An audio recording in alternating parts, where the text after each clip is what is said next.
Hello and welcome to Achievers 5, dear children. We are continuing with chapter number 2 of class 12 psychology. The name of the chapter is self and personality, जिसमें हम self के बारे में अब तक discuss कर चुके हैं. अगर आपने लास्ट वीडियोस देख लिए हैं तो आप जानते होंगे कि सेल्फ क्या है और सेल्फ के बारे में कुछ चीज़ें हमने, जैसे सेल्फ कंसेप्ट के बारे में हमने बात की है, सेल्फ एस्टीम के बारे में हमने बात की है. तो ये सारी चीज़ें हमने डिस्कस की हैं और इसी सीरीज़ को आगे बढ़ाते हुए, यानी कि हम अभी बात कर रहे हैं cognitive and behavioural aspects of self, जिसमें हमने सेल्फ कंसेप्ट और सेल्फ एस्टीम को पढ़ने के बाद हम आगे की दो चीज़ों को डिस्कस करेंगे. आपकी एनसीईआरटी की बुक से पेज नंबर 27 से हम ये दो टॉपिक ले रहे हैं. One is self efficacy and another one is self regulation. तो इन दो टॉपिक्स को हम आज के इस वीडियो में कवर करेंगे और इसी के साथ कॉग्निटिव एंड बिहेवियरल एस्पेक्ट्स को हम आज कंप्लीट करेंगे. तो सबसे पहले हम बात करते हैं कि सेल्फ एफिकेसी क्या है. सेल्फ एफिकेसी हमारे सेल्फ का एक बहुत ही इंपॉर्टेंट एस्पेक्ट है.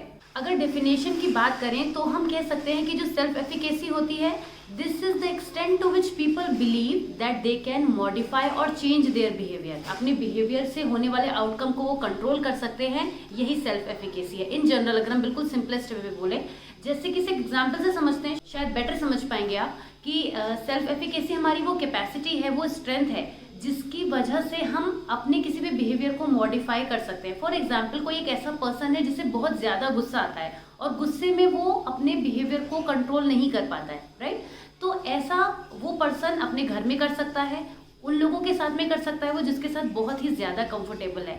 बट जस्ट इन केस मान लेते हैं कि अगर उस पर्सन को किसी इंटरव्यू को देने जाना है या किसी बहुत इंपॉर्टेंट इवेंट को अटेंड करना है, तो वहाँ पर वो पर्सन उस सिचुएशन के अकॉर्डिंग ही बिहेव करेगा. अगर कोई बात ऐसी हो भी जाएगी जिसकी वजह से उसको बुरा लग जाए या गुस्सा आ जाए या वो अपने बिहेवियर को होल्ड ना कर पाए, तो वहाँ वो पूरी कोशिश करेगा कि वो अपने बिहेवियर को होल्ड कर सके. तो सेल्फ एफिकेसी हमें हमारे बिहेवियर को होल्ड करना सिखाती है. सेल्फ एफिकेसी एक हमारी एक एफिशिएंसी की तरह से है जो हमें ये चीज़ बताती है कि हम किसी भी सिचुएशन में अपने बिहेवियर को मॉडिफाई कैसे कर सकते हैं.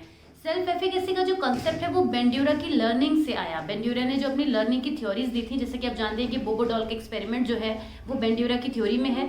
तो उसमें अगर आपको ध्यान होगा, जो अगर आपने क्लास 11 में इसको अच्छे से पढ़ा है तो आपको ध्यान होगा कि बेंड्यूरा की लर्निंग की थ्योरी यही कहती है कि जो हम लोग ह्यूमन होते हैं वो ऑब्जर्वेशन से लर्न करते हैं. अब हम ऑब्जर्वेशन जब करते हैं तो हम सब कुछ लर्न नहीं करते. हम एज अ पर्सन ये फिल्टर करना जानते होते हैं कि हमारे लिए क्या सही है और कितना सही है.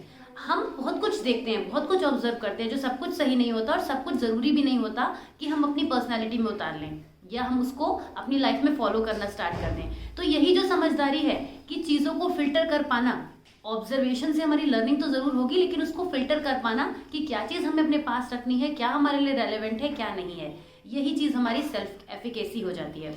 सेल्फ एफिकेसी को डेवलप किया जा सकता है विद टाइम. ये चीज़ डेवलप की जा सकती है. जैसे कि कोई पर्सन जो स्मोक को छोड़ना चाहता है, राइट, तो वो उसके अंदर वो विल पावर, वो स्ट्रेंथ जब डेवलप होती है कि वो इस काम को करने का डिसाइड कर लेता है, तो हम बोलते हैं कि the person is high on self efficacy. Means a kind of determination when you have for a particular task. जब आप वो स्ट्रेंथ गैदर कर लेते हो अपने अंदर कि अब मैं स्मोक करना छोड़ सकता हूँ. या कोई दूसरा एग्जांपल भी ले सकते हैं, जैसे मॉर्निंग सिकनेस बहुत लोगों को होती है, लोग मॉर्निंग में उठना नहीं चाहते. तो कई बार ऐसा होता है कि हम बहुत स्ट्रिक्टली डिसाइड करते हैं कि अब हम मॉर्निंग में उठेंगे भी, योगा भी करेंगे और बहुत सारी चीज़ें वर्कआउट करेंगे. तो जब हम ये सारी चीज़ें करने के लिए खुद को प्रिपेयर कर लेते हैं, यही हमारी सेल्फ एफिकेसी है हाई. अगर हम ऐसा नहीं कर पाते हैं, हम अपने आप को राज़ी नहीं कर पाते हैं उन चीज़ों के लिए जो हम एक्चुअल में करना तो चाहते हैं, हमारे लिए इंपॉर्टेंट भी हैं, हम जानते हैं कि वो हमारे लिए काफ़ी इंपॉर्टेंट है, स्टिल हम उसे कर नहीं पा रहे हैं फॉर व्हाटसएवर रीज़न, तो यहाँ पर सेल्फ एफिकेसी लो हो जाती है. तो सिंपल सी बात है कि सेल्फ एफिकेसी का कंसेप्ट यही कहता है कि हम एक एज अ ह्यूमन बीइंग हमारा अपने बिहेवियर पर बहुत ज़्यादा कंट्रोल होता है, बहुत ज़्यादा होल्ड होता है.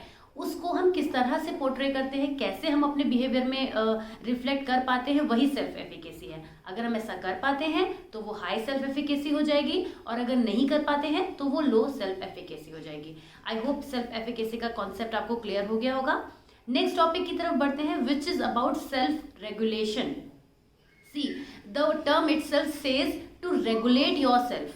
किसी भी काम को करने के लिए जब हम खुद को रेगुलेट करते हैं, ये चीज़ जो होती है सेल्फ रेगुलेशन जो है वो तभी हो सकता है जब हमारे अंदर सेल्फ एफिकेसी होगी. दोनों टर्म्स को समझने की कोशिश करिए, दोनों ही चीज़ें जो है वो आपस में कनेक्टेड है. किस तरह से, अगर आप हमने जैसे अभी स्मोकिंग का एग्जाम्पल लिया था, अगर आप स्मोकिंग की हैबिट को क्विट करना चाहते हैं, तो ये आपकी सेल्फ एफिकेसी हो गई, राइट। अब इसको करने की जो एबिलिटी आपके अंदर है, इस टास्क को परफॉर्म करने की जो एबिलिटी आपके अंदर है, वही आपका सेल्फ रेगुलेशन है। कितना रेगुलरली आप उस चीज़ को कर रहे हैं। कहीं ऐसा तो नहीं कि आपने मंडे को छोड़ दिया, मंडे से फ्राइडे तक आपने छोड़ दिया, सैटरडे को वीकेंड पे आपने फिर स्मोक कर लिया, 2 दिन आपने कर लिया। वो रेगुलेशन क्या आप अपने अंदर मेंटेन कर पा रहे हैं? तो अगर आप कर पा रहे हैं then you are high on self regulation. अगर आप नहीं कर पा रहे हैं then you are very low on self regulation. Regulator का वर्क क्या होता है? अगर हम इन जनरल भी देखें तो मोस्ट ऑफ द टाइम हम देखते हैं कि कोई भी रेगुलेटर जो होता है वो किसी भी चीज़ को रेगुलेट करता है। अब वो रेगुलेटर किसी भी फॉर्म में हो सकता है, जैसे कि हमारे घर में इलेक्ट्रिसिटी की सप्लाई आती है, राइट। हमें पता होता है कि जो वोल्टेज है वो बहुत ज़्यादा या बहुत कम होगी तो हमारे जो घर के अप्लायंसेज हैं वो ख़राब हो सकते हैं, उन्हें प्रॉब्लम आ सकती है। ऐसे केस में हम उस वोल्टेज को रेगुलेट करने के लिए जिस किसी अप्लायंस का यूज़ करते हैं, वो उस वोल्टेज को रेगुलेट करने की वजह से उसका रेगुलेटर कहलाता है। यानी कि हमारी उसकी कैपेबिलिटी होती है कि वो जो इलेक्ट्रिसिटी का फ्लो हमारे यहाँ आ रहा है, जो वोल्टेज हमारे घर में सप्लाई हो रही है, उसको मॉनिटर कर सके, राइट। ये जो वर्ड है मॉनिटर करना, यही है रेगुलेट करना। तो जब हम अपने बिहेवियर को मॉनिटर कर सकते हैं, ऑर्गेनाइज कर सकते हैं, रेगुलेट कर सकते हैं, तब हमारे अंदर सेल्फ रेगुलेशन होता है। लेकिन सेल्फ रेगुलेशन आने के लिए एक बहुत इंपॉर्टेंट चीज़ है, वो है सेल्फ कंट्रोल। ये चीज़ें आपको सिमिलर लग सकती हैं but they all are differentiated with a very thin line. तो इस चीज़ को समझने की कोशिश करते हैं। सेल्फ कंट्रोल क्या है? जब हम खुद पर किसी चीज़ के लिए कंट्रोल कर पाते हैं। अगर हम स्मोकिंग को क्विट करना चाहते हैं तो पहले खुद को कंट्रोल भी करना पड़ेगा, तभी हम खुद को रेगुलेट कर पाएंगे। अगर हम खुद को कंट्रोल नहीं कर पा रहे हैं तो हम रेगुलेट तो बिल्कुल भी नहीं कर पाएंगे। तो सेल्फ कंट्रोल एक बहुत इंपॉर्टेंट एस्पेक्ट है जिसकी हमें ज़रूरत पड़ती है खुद को रेगुलेट करने के लिए, किसी चीज़ के लिए रेगुलर होने के लिए, किसी चीज़ को मॉनिटर करने के लिए हमें ज़रूरत पड़ती है, राइट। अब बात ये आती है कि सेल्फ कंट्रोल कैसे किया जाए। तो बेसिकली 3 टेक्निक्स हैं जिनकी हेल्प से हम सेल्फ कंट्रोल को मेंटेन कर सकते हैं, सेल्फ कंट्रोल बेसिकली हम कर सकते हैं। वो 3 टेक्निक्स क्या है? सबसे पहला तो है अंडरस्टैंडिंग योर ओन बिहेवियर या ऑब्जर्विंग योर ओन बिहेवियर। हम अपने खुद के बिहेवियर को जब ऑब्जर्व करना स्टार्ट करते हैं तब ये पहली टेक्निक होती है जिसकी हेल्प से हम खुद को कंट्रोल करने के लिए की तरफ एक कदम बढ़ जाते हैं, राइट। दूसरी टेक्निक है सेल्फ इंस्ट्रक्शन। जब हम अपने आप को ऑब्जर्व करते हैं तो हम नोटिस करते हैं कि हम क्या सही कर रहे हैं और क्या गलत कर रहे हैं। क्योंकि देखिए जब सेल्फ की बात होती है ना तो सब कुछ हमारे अंदर से चल रहा होता है, means everything is from with in. हमें बाहर से कोई पर्सन नहीं समझाएगा, बाहर का कोई पर्सन का इंटरफेयर नहीं है। जब सेल्फ की बात चल रही है तो सेल्फ मॉनिटरिंग का काम चल रहा है, मीन्स खुद को हम खुद ही इवैल्यूएट कर रहे हैं, राइट। तो उस केस में सबसे पहले हम खुद को अंडरस्टैंड करने की कोशिश करेंगे, ऑब्जर्व करेंगे कि हम क्या सही कर रहे हैं और क्या गलत कर रहे हैं। जब हमने ऑब्जर्वेशन कर लिया तब हम दूसरी टेक्निक को अप्लाई कर सकते हैं विच इज सेल्फ इंस्ट्रक्शन। अब हम खुद को इंस्ट्रक्ट करेंगे कि जो चीज़ हम सही कर रहे हैं वो कितने अमाउंट में हमें कितना उसका रेशियो बढ़ाना है, जिस चीज़ को हमने छोड़ दिया है वो कितना हमें छोड़ दी जानी चाहिए, या फिर वो कितनी हमारे लिए इंपॉर्टेंट या इरेलेवेंट थी, जो भी है।